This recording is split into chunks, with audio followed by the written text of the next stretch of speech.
it. Hooray. I know we have. I'm I really am honored that you are able to take time to speak to me on my podcast Shift Happens. And before we get into it and talk about pivotal moments in your life, I wanted to ask you a few warm-up questions. What is your current state of mind? You know, I'm relieved. Yes, I can see. That's how I feel right now. I'm relieved. Yeah. What is your idea of perfect happiness? Perfect happiness is a choice and a state of mind. That's my belief. And you can choose to do things or be around things that make you happy. And as long as we have life, we're able to pursue that happiness. Yeah, beautiful. Which living person do you most admire? I haven't really thought about that. Okay, maybe it comes to mind later. Right now, I've not really thought about which living people, Yeah, maybe, I mean, I could say multiple people inspire me. That's what I could say. Multiple people inspire me, including my children. Yeah. Yeah, they're always a good source to learn from and to get inspired by. I agree. So you are half Ugandan, half South African, and you are an award-winning global strategist. And from all I've read about you and heard about you is you are not only a master in personal and a master in personal and professional change, but you are really living it, and you are embracing change, and you take people along your journey to embrace it. And you are a pioneer, the first Black woman on the board of your alma mater, right? Berkeley College. First African born. Yeah, first African born. And so that speaks in itself, for so much power and for so much drive, but also for the willingness to take over responsibility. And of course, I'm really interested what you think drove you into this, and you shared two life-changing moments on your podcast intake form. So it would be great if you can share that with our listeners. Claudia, first of all, thank you for having me on your podcast. You're a force to reckon with. You inspire me. And thank you for just thinking that I should be on this platform with you. And yeah, so as I said, a lot of people inspire me in different ways. And I like to give it to only one person, because there are different things you learn from different people. And I remember Davos meeting you, and I'm like, wow, you're so regal. You're so you have presence, but you're poised about it, And so for me, my journey has been interesting. I mean, lived in New York about 24 years, the longest I've lived in any part of the world, as I keep saying. But my different things have influenced me, the different places where I've lived as well. I remember my late father saying, "You're just as Ugandan as you are South African," and that's why people get surprised when I say I identify as both, because it has been ingrained in me, and I am because of all my experiences. I also grew up in Central Africa as well, in Zambia. And I mean, my father's sudden death in 2004 was very pivotal in my life. In many ways, I was such a daddy's girl. And then he was also a mentor of mine. And he was very driven. He was very driven and very resilient, you know? And so the thing about my dad was, and he cared about other people, but he was very firm and very disciplined. And so one of the things that my dad did was he encouraged, also when he passed on suddenly, I was deeply affected and I became a workaholic. And that's how I founded my business at the time, Fashion Indie, while I was working on Wall Street. It was my coping mechanism.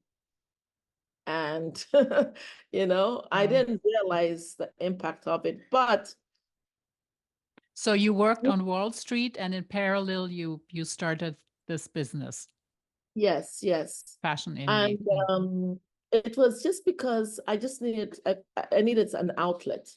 But at the same time, I'm a creative, so I was thinking of musically independent, classical independent, artistically independent. But I remembered him saying you can't be a jack of all trades and master of none. So I had to focus on one, and then I worked backwards, and then I ended up, yeah. So Fashion Indie became one of the first fashion technology companies. So that was that. Then another pivotal moment was when my second child was born. She had severe food allergies, and I had to resign from a job that I had as an executive director to become her primary provider, caretaker.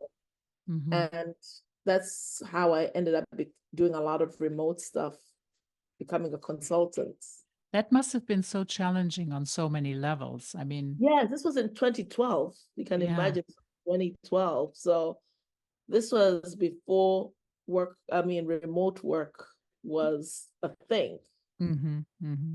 And since then, that has been my journey. The pivot. The pivot. So, so your father's passing threw you into being a workaholic, and you created from there. You did one job, but you also, created a whole new other world. Then, Yeah, because my dad was then. yes, sorry.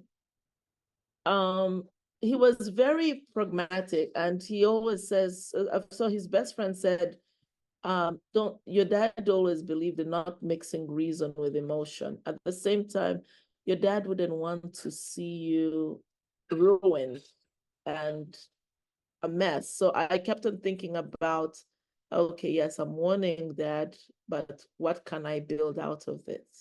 And then that for me was supporting emerging designers.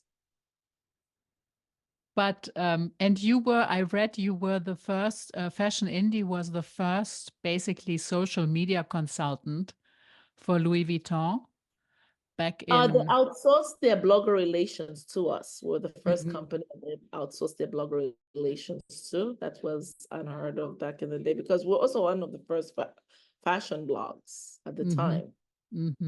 Yeah. So cool. And then when you had to deal with the changing life situation because of these severe allergies of your daughter, I'm really sorry. I've only now come into Yes, at contact. least she's now fine. I mean, Yeah. she's beaten most Well, of because them, of the which is good care.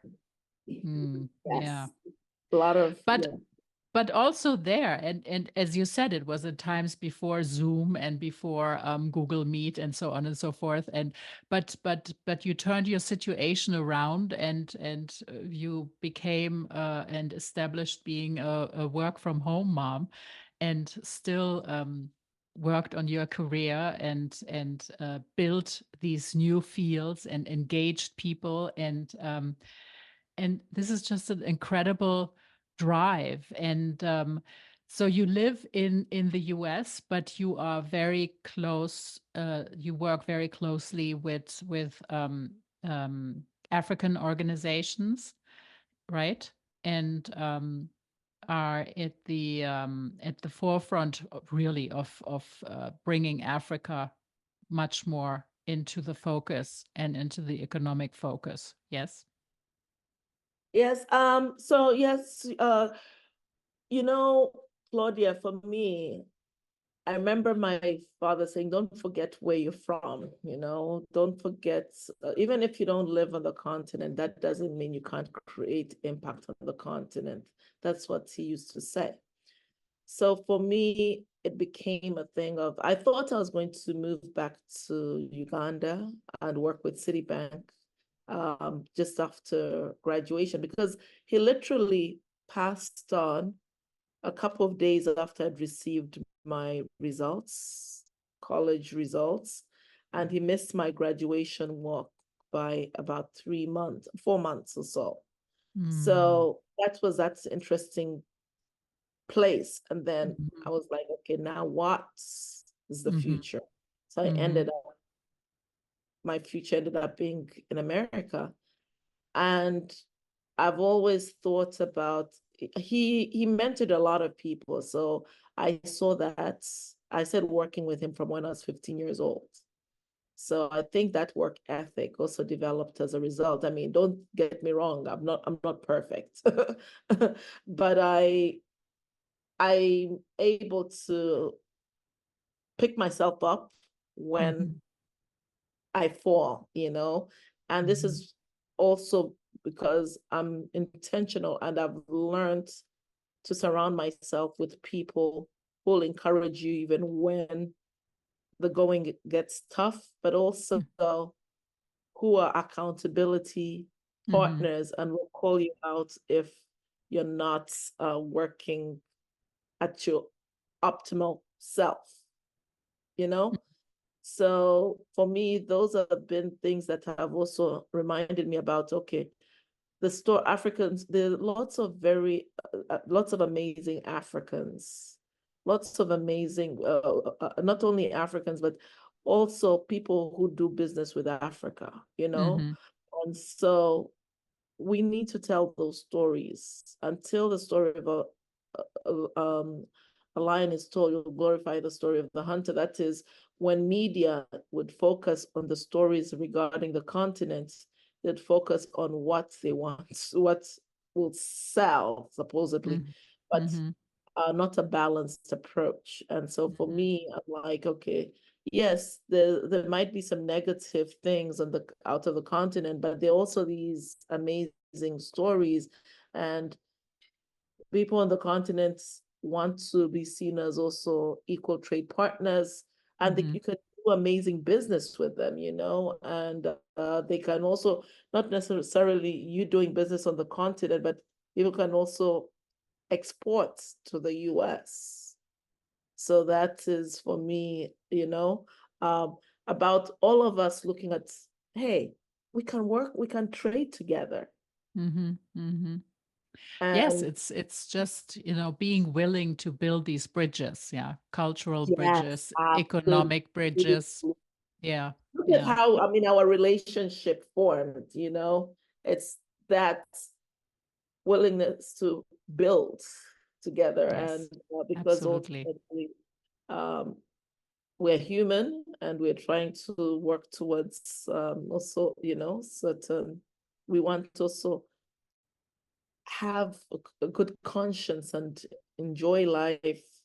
And I like the soft life as well.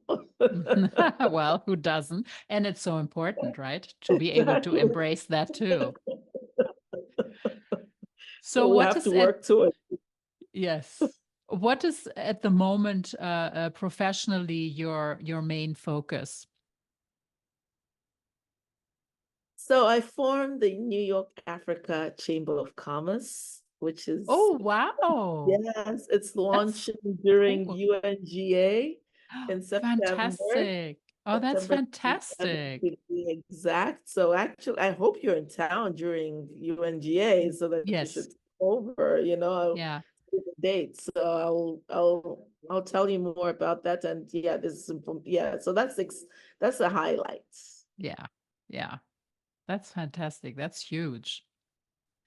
And then are you still also doing your consultancy, Pond Global? I still advise companies and that Mm-hmm. kind of thing. Mm-hmm. Yeah. And so, but now that's my new baby. So I'm Yeah, excited that's your about new baby. it. Yeah, that's Yeah. really big. And they're very important, the chambers of commerce. I've been involved for many years with the German and the Swiss and Austrian chambers of commerce in New York City. So Okay, so it's I'm going to come important to work. you. Yes. So that you Yes. see, now you've made your rounds. Now there's also Africa No, that's also calling. who knew? Who knew? Who knew, right? You're like, oh, you just asked a question and it happens to be that something that you've been working on, right? So, okay, so that is next. And of course, yeah, UN week is the perfect week to kind of launch it and to bring this baby out into the world. Um, Yes, the launch, your yes. your children, do they feel more American or do they feel American, Ugandan, South African, or how is that? My dad is actually Ghanaian, so Oh, yeah, so that's wow. interesting. That's yeah. Yeah, so my kids are typical. It's so interesting. I think they are global kids. Hmm. I've been intentional about letting them know they're also American. So Hmm. like I am American too, Yeah. and but they embrace the culture.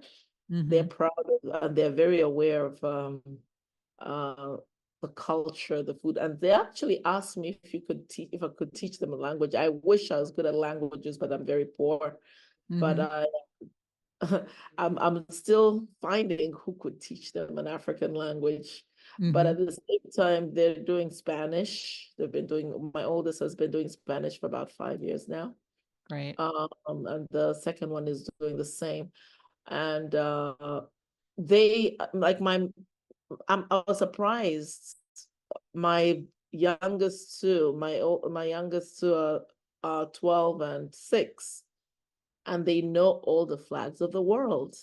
They Hmm. just sit there. And Very then good. yes, I was impressed. And then Hmm. and so my youngest yesterday was like, Mommy, what's the Ugandan flag? Then I said, oh, it's a red. And I said, oh, red, yellow, black. I said, yeah. Then she's like, with the flamingo? I said, no, it's a crested crane. But I got what you're saying. The crested crane really has a shape of a flamingo, you Flamingo. know? Yeah, yeah, yeah, yeah. Yes, yes, No, but that's a great game and kids love it and it's such a good entry to open the doors to different yes, countries yes. and And worlds and cultures. Yes. they've been involved also in the South African community. They go to the events and then they also love they could tell you the flag, and also the Ghanaian food. They can prepare it. So my oldest two can cook actually. And yes, they embrace it. They embrace that heritage. And Afrobeat is making it easier too. Yeah, true. They listen to it in school, and we live in Long Island, so you can imagine Long Islanders are now listening to. Yeah, yeah. It's a good vibe. Yeah, So but you've also they're diverse. you've also always focused on empowering women. And I what mean, would so you for me, say? is like, what would you say is like your biggest learning from that? Or We need to continue to fix or put each other's crowns on. mhm, Um, I believe in a proverb, if you want to go far, go together. If you want to go fast, go alone. So if mhm, you are intentional about bringing one or two people along with you on a journey, you'll build the world as well as you'll build yourself. And I find joy from those types of things. mhm, mhm. Yeah. No, they are very rewarding. Yes, yes. Yeah. And actually for me lately also, I've been a group that's also appeals to me is moms, Mhm, especially moms who have been stay-at-home moms. Because I've been one, mhm. and I've seen sometimes how society sometimes treats them as if they don't do anything, they're just chilling, and yet they're contributing a lot to the world. Yes. And Mm. sometimes moms like face challenges, imposter syndrome when they're trying, especially when they become empty nesters and they're trying to get back, or they're trying to, some of them want to start working again and that kind of thing, and they're treated as if they fell off, and yet they were still contributing. Some of them have been PTA moms. I mean, I've been that mom. I remember going for an interview with a bank, an exploratory interview. My sister set it up for me. And HR asked me, "Oh, how do you know that after you've been out of corporate, how do you think you'll be able to fit in?" But I've been doing even much more than I was doing before. And but I should have known better. It was a setup because she was a temp. How does a temp interview for a recruiter role? Yeah. That means she probably wanted that same job. But Mhm. at the same time, um, and it was a woman who interviewed me, and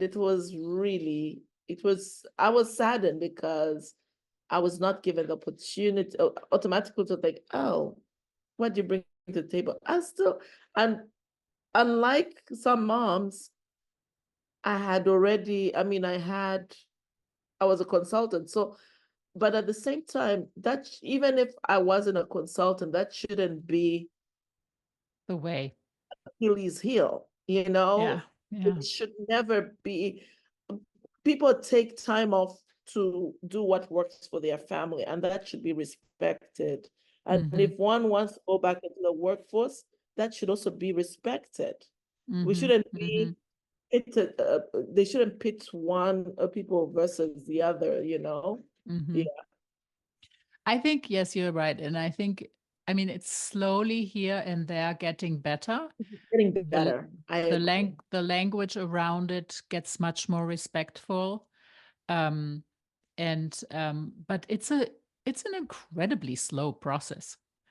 And It is. yeah, that's a shame. And I think still I agree that women still need to get a little bit more loose in celebrating each other.